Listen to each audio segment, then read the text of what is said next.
Bismillahirrahmanirrahim, mes chers élèves du deuxième année collégiale, option internationale. Au cours de cette séance, on va expliquer un phénomène naturel tel que l'éclipse. Vous voyez ici, on a un phénomène naturel, l'éclipse. Alors pour l'expliquer, on doit comprendre un nouveau leçon. On va faire un nouveau leçon qui va être intitulé Application de la propagation rectiligne de la lumière. Au cours de ce cours, on va expliquer l'éclipse totale du Soleil. On va parler de la chambre noire. Alors, la première des choses qu'on va faire maintenant, on va parler de la chambre noire. Alors, c'est quoi la chambre noire? Pour définition, la chambre noire est une boîte opaque. C'est quoi opaque? On a dit opaque autrefois qu'un corps opaque, c'est un corps qui ne laisse pas passer la lumière.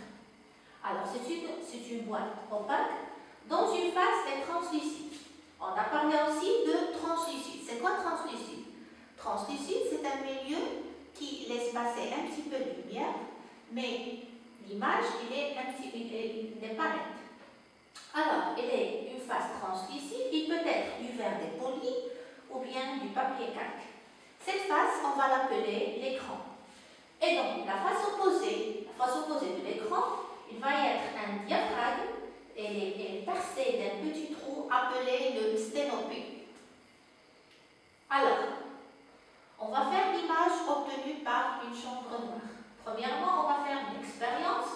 L'expérience, on va placer devant l'ouverture de la chambre noire un corps lumineux objet AB. Un corps lumineux, c'est-à-dire qu'il va émettre de la lumière.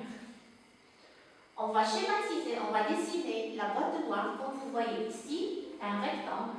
On va laisser un petit trou ici. Alors, ce petit trou, on a appelé le sténopée. Alors, ce petit trou, il y a ici de l'air. Alors, l'air, c'est un milieu transparent, il laisse passer la lumière. Mais vous voyez ici, à propos de la chambre noire, on a dit que c'est un milieu qui est opaque. À l'opposé du sténopée, il y a un écran qui est translucide. Alors, on va placer un objet AB. Vous voyez ici un objet AB lumineux. Alors, il va émettre de la lumière. On a dit autrefois que la lumière se propage selon une ligne droite. Alors, le point A, il va émettre un rayon lumineux, vous voyez ici, et il va nous donner une image A' sur l'écran. Même chose pour B, parce que AB est limité par le point A et B, il va nous donner une image du point B, c'est A'B'. Et vous voyez que l'image, elle est opposée par rapport à l'objet, c'est l'image A'B'. Alors, qu'est-ce qu'on va constater? Alors, on va constater qu'on obtient sur l'écran de la chambre noire une image A'B' qu'on a vue, renversée par rapport à l'objet AB. Interprétation. Selon le principe de la propagation rectiligne de la lumière émise ou diffusée par l'objet AB à travers le sténopée est parvenue jusqu'à l'écran pour former une image A'B'. On va parler maintenant des paramètres. Ces paramètres qui influent sur la qualité de l'image. Il y a trois paramètres qui ont une influence sur la qualité de l'image. Le premier paramètre, c'est la distance entre l'objet et le sténopée. Alors, la distance entre l'objet et le sténopée de la chambre noire. Lorsque cette distance augmente, l'image A'B' diminue. Deuxième paramètre, c'est la profondeur de la chambre noire. La profondeur de la chambre noire, c'est quoi la profondeur? C'est la distance entre le sténopée et l'écran. Alors, lorsque cette distance augmente, l'image A'B' diminue. Troisième paramètre, c'est la taille de l'ouverture. C'est quoi la taille de l'ouverture? Une grande ouverture de sténopée permet une image lumineuse mais floue. C'est quoi flou? C'est-à-dire qu'il n'est pas net, flou. Tandis qu'une ouverture réduite conduit à une image nette mais peu lumineuse. On va faire une petite évaluation ou bien un petit exercice. Dans ce cas-là, on a cet exercice-là. Qu'est-ce qu'il dit l'exercice? Vous voyez bien, cet exercice il nous dit que la profondeur de chambre noire est 3 cm. On a dit c'est quoi la profondeur? La profondeur, c'est la distance entre le sténopé et l'écran. Il y a 3 cm, un objet AB de longueur 1 cm. Il se trouve à une distance 1,5 cm du sténopé. On va traiter ces 3 questions. Première question, on va trouver l'image A'B' de AB. Deuxièmement, on va comparer, on va faire une comparaison entre l'image A'B' et l'objet AB. Et troisièmement, on place AB à une distance 6 cm. On va changer l'emplacement de AB, du sténopé. On va créer l'image A'B' de l'objet AB.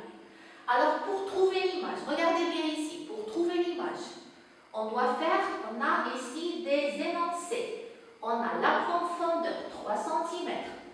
On a l'objet est de longueur 1 cm. Et on a la distance entre l'objet et le sténopé, c'est 1,5 cm. Alors, premièrement, on va dessiner la chambre noire. Regardez, la chambre noire, on a dit la profondeur. La profondeur, regardez, 1, 2, 3 cm de profondeur. On a dit aussi que l'objet, il est placé à 1,5 cm du sténopé. Alors 1,5, regardez, 1,5 cm et de longueur de 1 cm. Alors maintenant, on peut trouver l'image de AB à travers cette boîte noire. Alors chaque point, il va émettre de la lumière. La lumière, il va passer juste dans le sténopé. Mais la boîte noire, on a dit, c'est un corps qui est opaque. Il ne laisse pas passer la lumière. Alors, premier rayon qui va émettre par B, et on va y avoir B'. Deuxièmement, le deuxième rayon qui va être par A. Alors, on a ici l'image A'B' qui est opposée aux objets AB. La deuxième question qu'on a, alors l'image A'B', vous voyez bien qu'il est plus grande que l'objet AB. L'objet, on a 1 cm, mais ici on a trouvé qu'il y a 2 cm.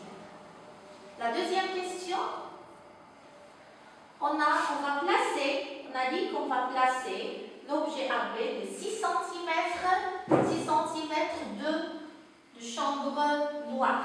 Alors, vous voyez ici du sténopé. 1, 2, 3, 4, 5, 6. On a 6 cm. Alors, chaque point, il va émettre un rayon. Alors, B, il va émettre un rayon. On va obtenir B'. A aussi, il va émettre un autre rayon. Alors, l'image, c'est A'B'. Vous voyez bien que l'image A'B', elle est plus petite que l'objet AB. Et ça, c'est le paramètre qu'on a dit autrefois, que lorsque la distance entre l'objet et le sténopé est grande, alors l'image diminue. Lorsque la distance augmente, l'image A'B' diminue. Alors j'espère que vous avez compris cet exercice-là. On va passer maintenant au deuxième paragraphe, c'est les ombres. On va parler des ombres. Alors pour parler des ombres, on va traiter 12 sources lumineuses. On va traiter le cas de sources lumineuses ponctuelles et sources lumineuses non ponctuelles. On va définir c'est quoi une source lumineuse ponctuelle. On appelle source lumineuse ou bien source ponctuelle une source lumineuse. Il faut regarder. Donc les dimensions sont très petites par rapport aux dimensions de l'objet. Ça, pour connaître si une source est ponctuelle ou non ponctuelle, on va faire une comparaison entre la dimension. Dimension de quoi? Dimension de source lumineuse qui doit être plus petite que la dimension de l'objet. On va voir dans l'expérience suivante et on va comprendre. Alors, l'expérience. Regardez. On a ici une source lumineuse. Et on a ici un objet. C'est un ballon de tennis par exemple. Et on a un écran. On voit bien ici que la source lumineuse, la dimension de la source lumineuse, elle est très petite par rapport à la dimension de l'objet. Alors, on va dire que cette source, elle est ponctuelle. S'il est le contraire, il va être une source non ponctuelle.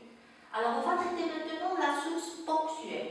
La source ponctuelle, cette source, il va émettre de la lumière, comme vous voyez.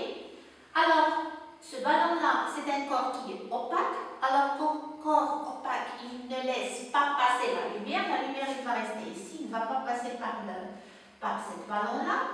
Alors, le rayon qui peut passer, c'est le rayon qui se trouve au-dessus du ballon. Les deux rayons, premier rayon et le deuxième rayon. Vous voyez ici que ce côté-là, il est éclairé. Mais l'autre côté-là, il est sombre. Alors, on va l'appeler ce côté-là, qui n'est pas éclairé, on va l'appeler l'ombre propre. On voit ici sur l'écran, il y a un ombre du ballon. Alors, cette ombre qui est sur l'écran, qui est circulaire, on va l'appeler l'ombre portée de la sphère sur l'écran. Et entre le ballon et l'ombre portée, on va appeler cette partie-là, on va l'appeler le cône d'ombre. Alors, on va comprendre ces trois choses-là. On va appeler l'ombre propre. C'est quoi l'ombre propre? C'est quoi le cône d'ombre? Et c'est quoi l'ombre portée de la sphère sur l'écran? Alors, premièrement, on observe qu'une partie seulement de la sphère est éclairée, on a dit ça. Alors, la zone qui est sombre du corps opaque est appelée l'ombre propre. Même chose, on observe sur l'écran une partie non éclairée de contours circulaires qu'on a vu appeler l'ombre portée de la sphère.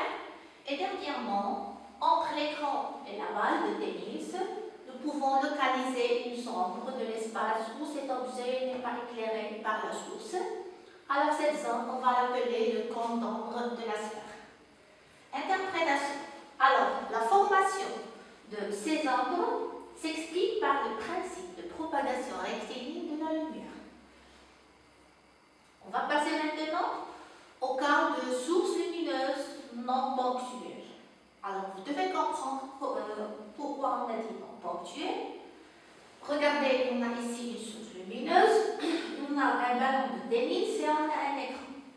Regardez bien, la dimension de la source lumineuse est plus grande que la dimension du ballon. Alors, dans ce cas, on va dire que c'est une source de lumière lumineuse non ponctuelle.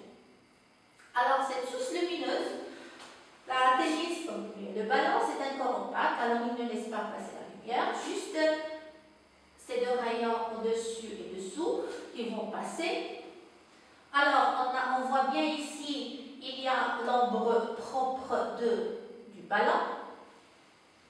Alors, dans l'écran, on va voir l'ombre portée de la sphère sur l'écran. Et autour de cette ombre-là, on va voir une zone qui est un peu sombre, qu'on va l'appeler le pénombre. Alors, le pénombre, on a ici la zone éclairée, on a la cône d'ombre, c'est la cône qui se trouve entre le ballon et l'ombre portée de la sphère sur l'écran. Et on a le pénombre qui entoure cette ombre portée de la sphère. On va expliquer tout ça. On observe. Premièrement, c'est quoi l'ombre propre? Alors, l'ombre propre, c'est la zone non éclairée du ballon. On va faire une définition de l'ombre portée. C'est quoi l'ombre portée? C'est la zone non éclairée sur l'écran. On va parler du pénombre. C'est quoi le pénombre? C'est la zone peu éclairée qui entoure l'ombre portée. Après, on va parler de la cône d'ombre. C'est l'espace non éclairé entre le ballon et l'écran. Finalement, on va parler de la cône de pénombre. C'est l'espace peu éclairé entre le ballon et l'écran. On va faire une petite interprétation. Alors, la formation encore des ombres s'explique par le principe de propagation rectiligne de la lumière. Alors, suivant ce qu'on a fait maintenant, on a parlé de cas de source ponctuelle, cas de source non ponctuelle. Alors maintenant, on peut expliquer le cas de l'éclipse du soleil. On a dit en arabe kusuf shams. Regardez bien cette photo. On voit ici l'emplacement. On a ici soleil, lune et terre. Dans cette photo, on a un éclipse total. Alors, pour expliquer l'éclipse, on va traiter ce cas-là selon cette schéma. Alors, c'est quoi l'éclipse? L'éclipse, quel que soit, on a deux éclipses, ou bien solaire ou bien lunaire.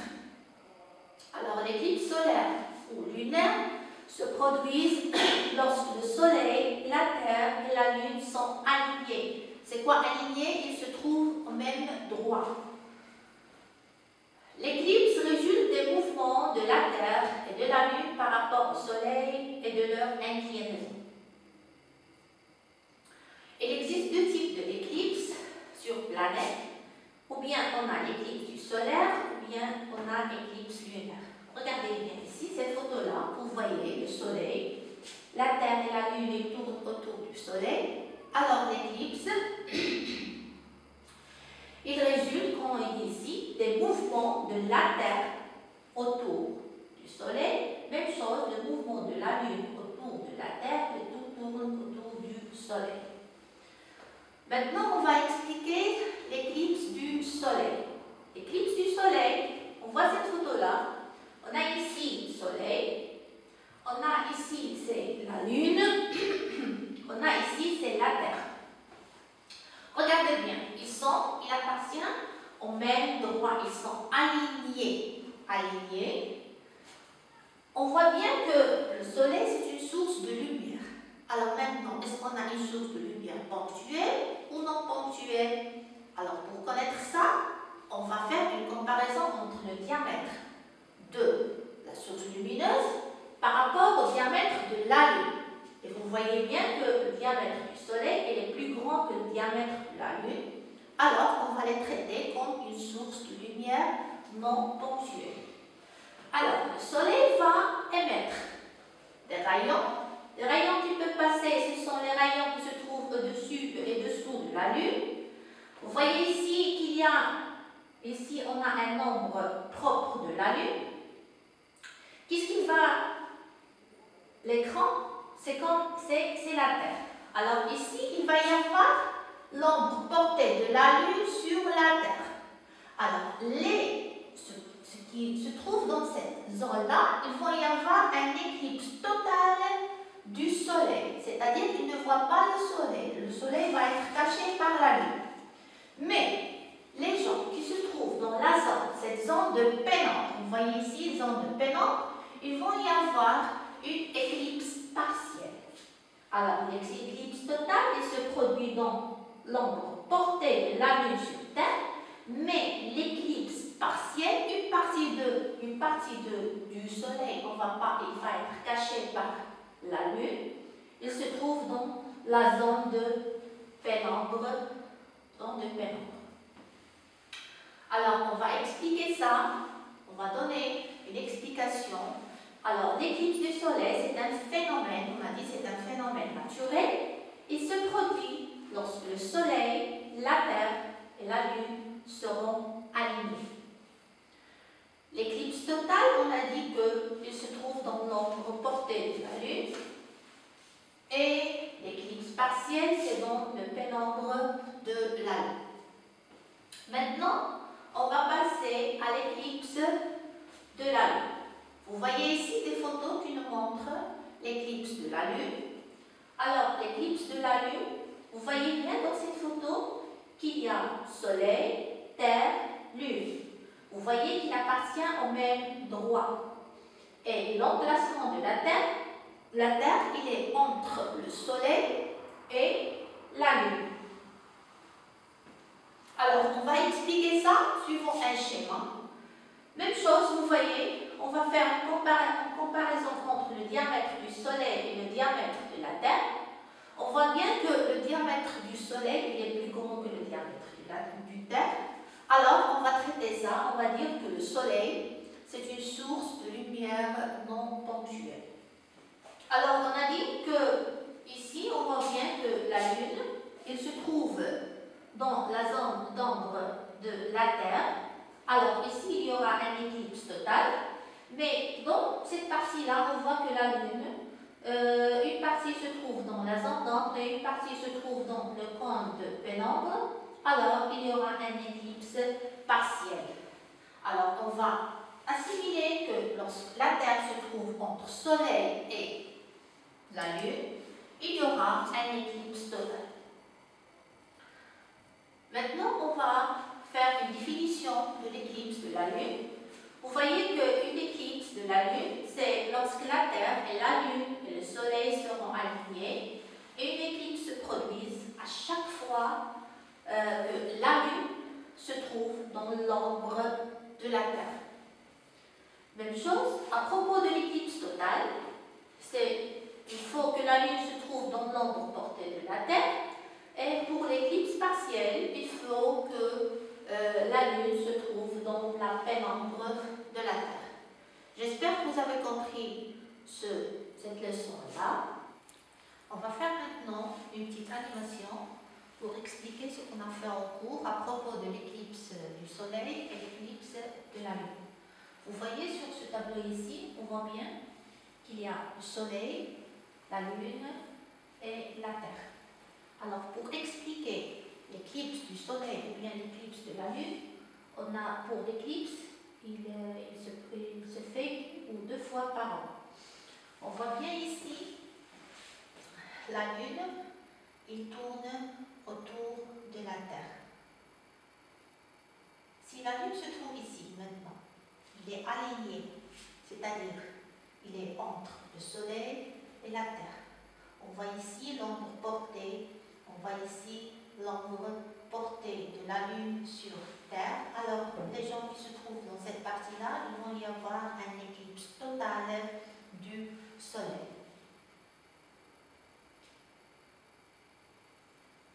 On va passer maintenant à l'éclipse de la Lune. On voit bien ici, vous voyez bien, même chose, on a la Lune qui tourne autour de la Terre.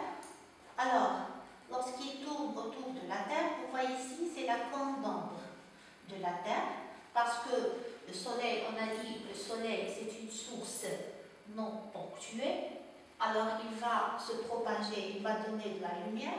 On voit ici l'ombre propre de la Terre. Alors, dans cette ombre-là, ou bien dans cette cône, lorsque la Lune entre dans la cône d'ombre, vous voyez, maintenant, on a un éclipse total de la Lune. Mais, par contre, si une partie de la Lune se trouve dans la cône d'ombre et une partie se trouve dans le côté du pénombre, on va y avoir un éclipse partiel de la Lune. Et vous voyez maintenant ici, vous voyez, ça c'est un éclipse partiel, mais lorsqu'il se trouve dans la cône d'ombre, il va y avoir un éclipse total. Et j'espère que vous avez compris l'éclipse de la Lune et l'éclipse du Soleil.